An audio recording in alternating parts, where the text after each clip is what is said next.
Creative success often looks mysterious from the outside. People see a brilliant film, a revolutionary product, or a breakthrough idea and imagine that it appeared because a few talented people had a moment of inspiration. Ed Catmull argues that this view hides the real work. Great creative results usually emerge from unfinished ideas, honest criticism, repeated failure, careful collaboration, and leaders who protect people from fear. In Creativity Inc., Catmull explains how Pixar developed a culture capable of producing successful films repeatedly. The book is not mainly about animation.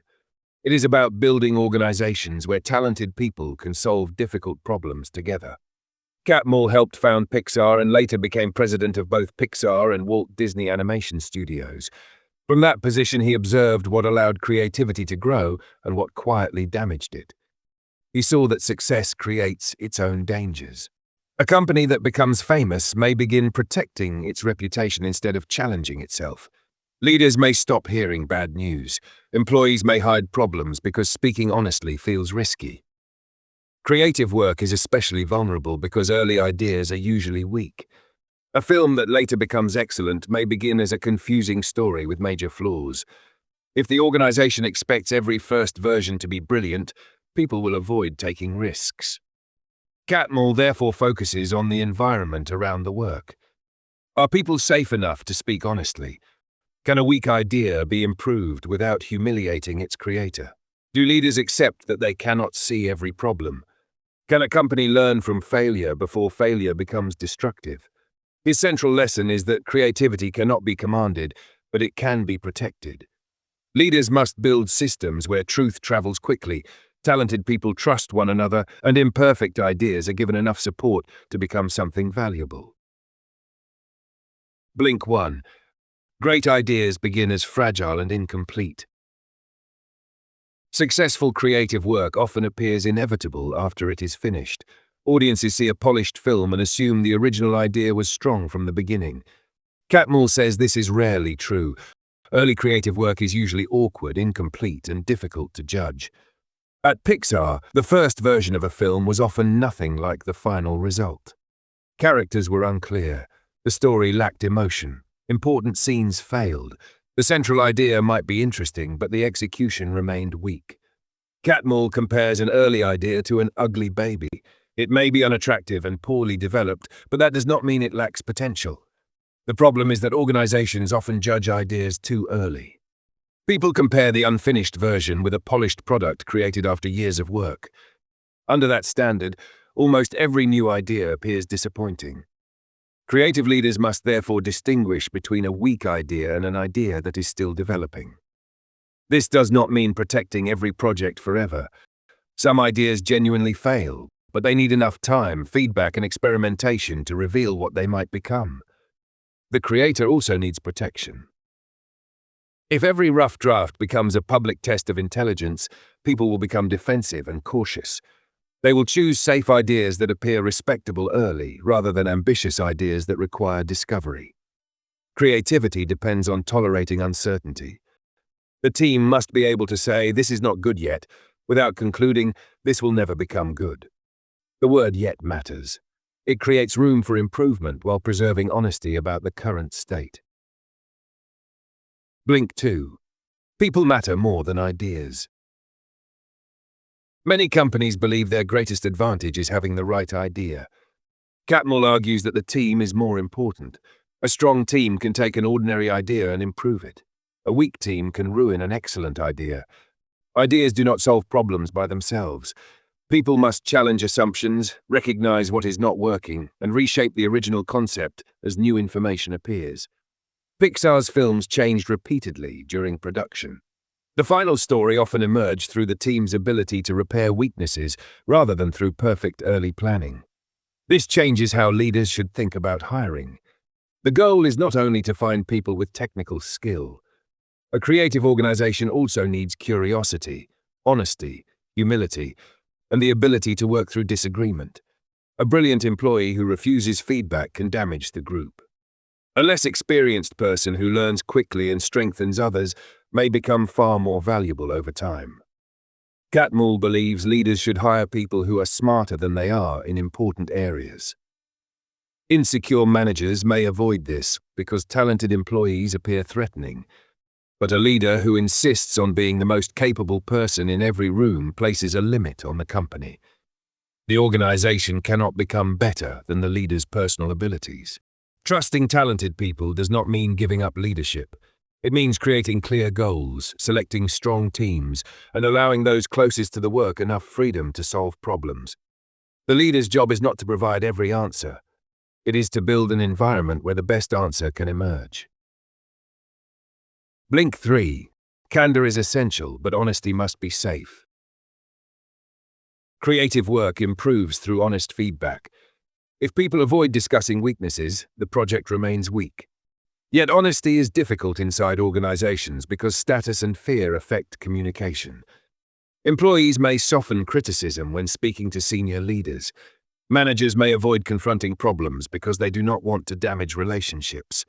Team members may remain silent because they fear appearing negative or disloyal. Catmull distinguishes candor from general honesty. Honesty means telling the truth. Candor means speaking openly about what matters, especially when the information may be uncomfortable. Pixar created a practice known as the brain trust. A group of experienced directors and storytellers would watch unfinished films and discuss what was not working. The purpose was not to give orders. It was to help the director see problems more clearly. The brain trust depended on trust. Members needed to criticize the work without attacking the person. The director needed to hear difficult feedback without feeling that authority had been removed. Candor works when everyone shares the same goal, making the project better. It fails when criticism becomes a performance of intelligence, status, or personal superiority. Catmull also notes that feedback should identify problems without always prescribing the solution. The people closest to the work must remain responsible for deciding what to change. Otherwise, the creative leader becomes an executor of other people's instructions and loses ownership of the project. Safe candor requires practice. People must see that raising a problem leads to improvement rather than punishment. When leaders respond defensively, employees learn to hide the truth. When leaders respond with curiosity, truth begins moving more freely. Blink 4. Failure is part of creative progress. Organizations often say they accept failure. Their behavior may communicate the opposite. Projects that fail are quietly punished. Employees who make mistakes receive less responsibility. Leaders publicly praise experimentation, but privately reward only predictable success. Under those conditions, people become cautious. They choose work that can be defended rather than work that could become exceptional.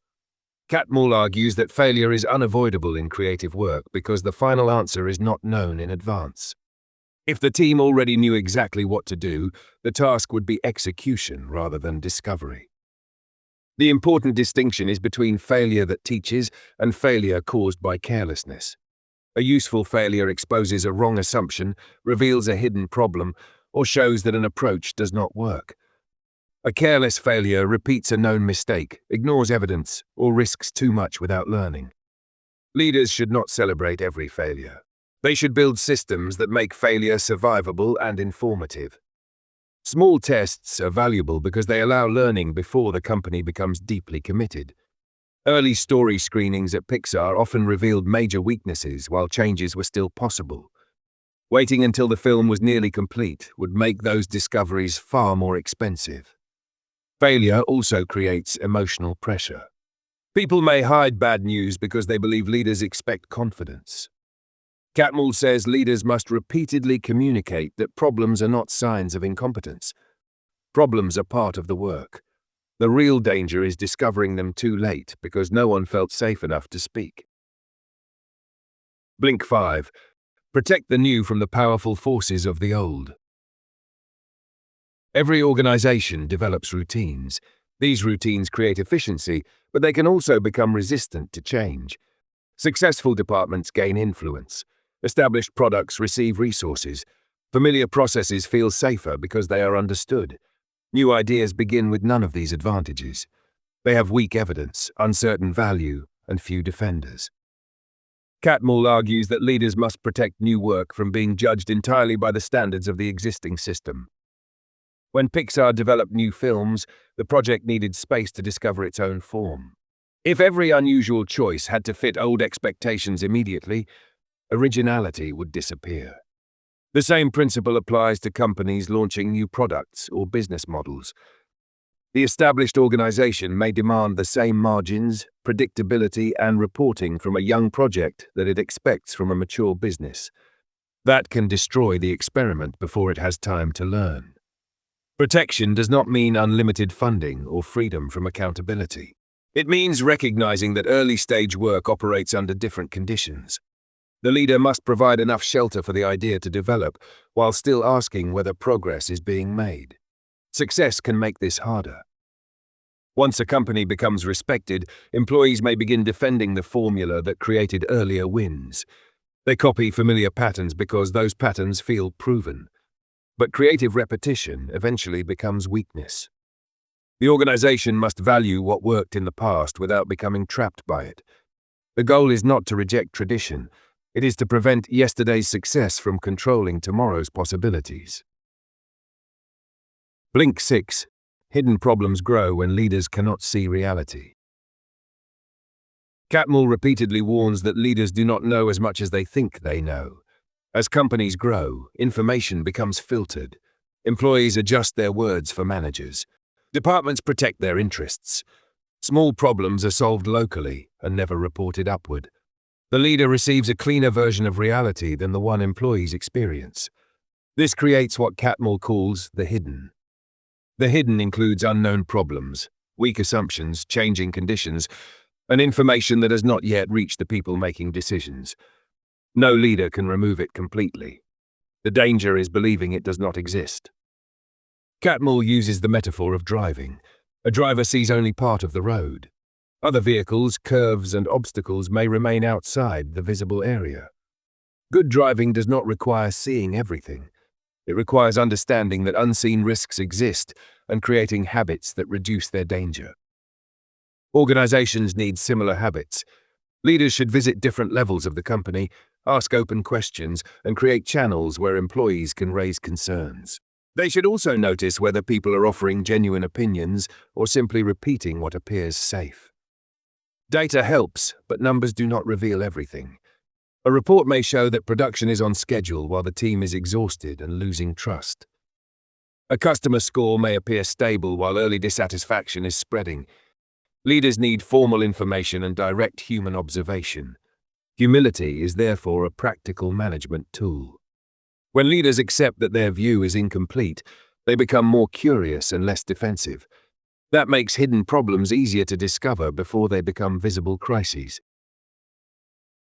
Blink 7. Give people ownership without removing accountability. Creative people need autonomy. They must be able to make decisions, test possibilities, and follow promising discoveries. Too much control from senior management slows the work and weakens responsibility. But complete freedom without accountability can produce confusion.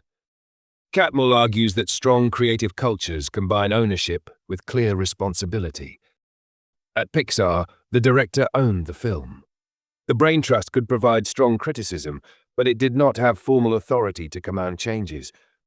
This preserved the director's responsibility for the final result. Ownership matters because people think differently when they know the decision is truly theirs. They cannot simply blame a committee.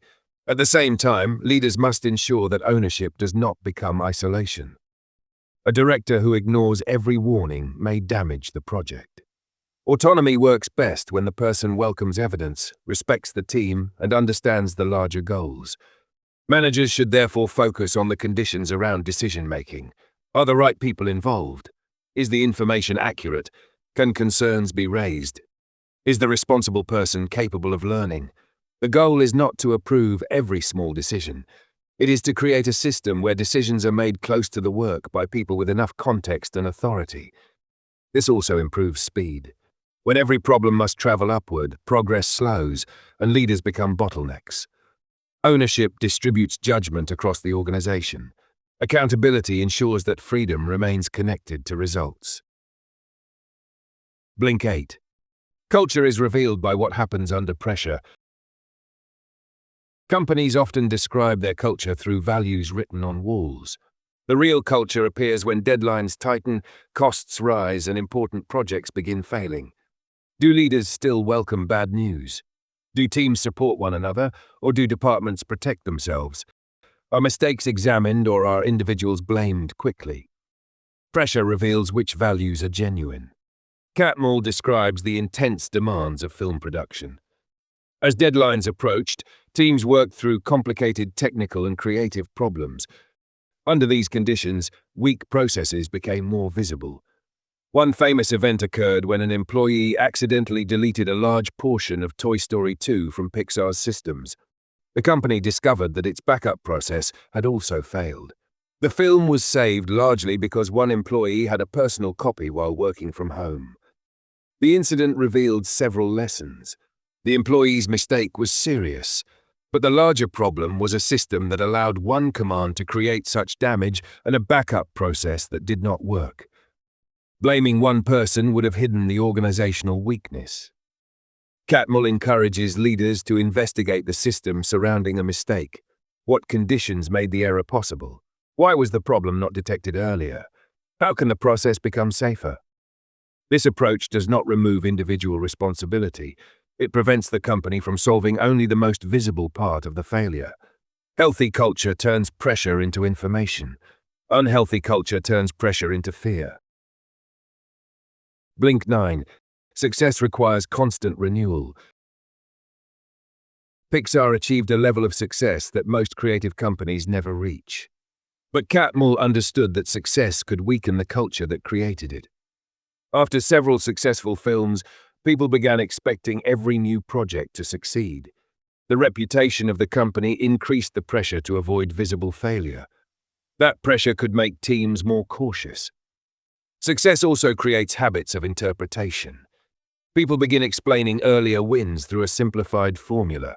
They may believe a certain storytelling structure, leadership style, or production process caused success, even when the reality was more complicated. The company then copies the visible pattern while losing the curiosity and struggle that produced the original result. Catmull believes leaders must deliberately challenge comfort. Pixar used retreats, post-project reviews, research trips, and internal discussions to examine its own methods. Postmortems were intended to identify what should be repeated and what should change.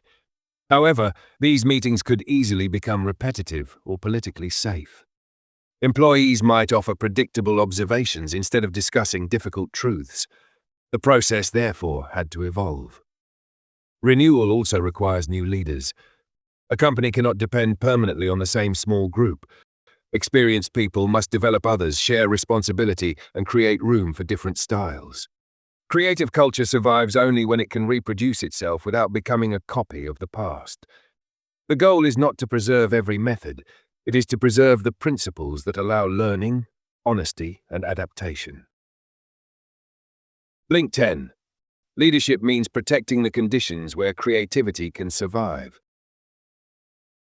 Catmull does not present leadership as control. He presents it as the design and protection of an environment. A leader cannot order people to produce a great idea. They can influence whether people feel safe enough to take risks, honest enough to reveal problems, and trusted enough to take ownership. This requires balancing forces that often appear contradictory. Leaders must demand high standards while accepting imperfect early work. They must encourage disagreement while preserving respect. They must give autonomy while maintaining accountability. They must value experience without allowing experience to become rigidity. Catmull also emphasizes that culture is never finished. A process that works today may fail as the company grows. A team that once communicated naturally may need more structure after expansion. New pressures create new blind spots. Leaders must therefore keep observing and adjusting. The best culture is not one without problems. It is one where problems can be seen and addressed before they become permanent. Creativity depends on trust, but trust does not mean avoiding difficult conversations. It means believing that honest conversation serves the shared work. The final responsibility of leadership is to protect this belief. When people know that truth is welcomed, failure can be examined and unfinished ideas will not be destroyed too early.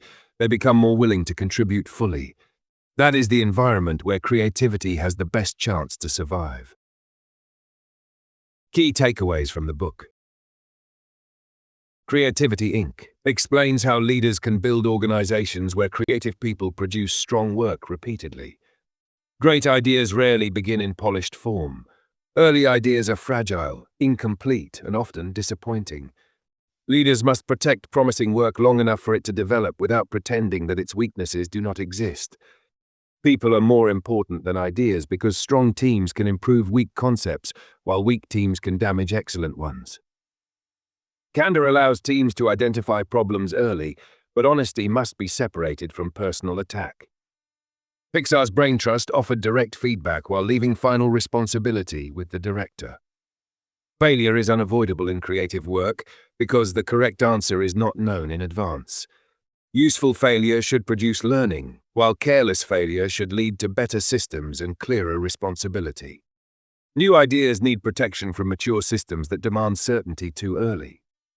Success can create rigidity when organizations begin copying earlier formulas instead of continuing to experiment. Leaders never see the complete reality of their organizations. Information is filtered, and important problems may remain hidden. Humility, direct observation, and open communication help reveal what formal reports may miss. Creative people need ownership, but autonomy works best when combined with accountability and openness to evidence. Culture is revealed under pressure by the way leaders respond to mistakes, bad news, and uncertainty. System failures should be examined alongside individual mistakes, so the organization fixes the real cause rather than only assigning blame. Continued success requires renewal, new leaders, honest postmortems, and a willingness to change processes that once worked well. The book's central lesson is that creativity cannot be managed like a machine. Leaders cannot guarantee brilliant ideas, but they can create the conditions in which people feel safe enough to experiment, honest enough to expose problems, and responsible enough to turn fragile beginnings into exceptional work.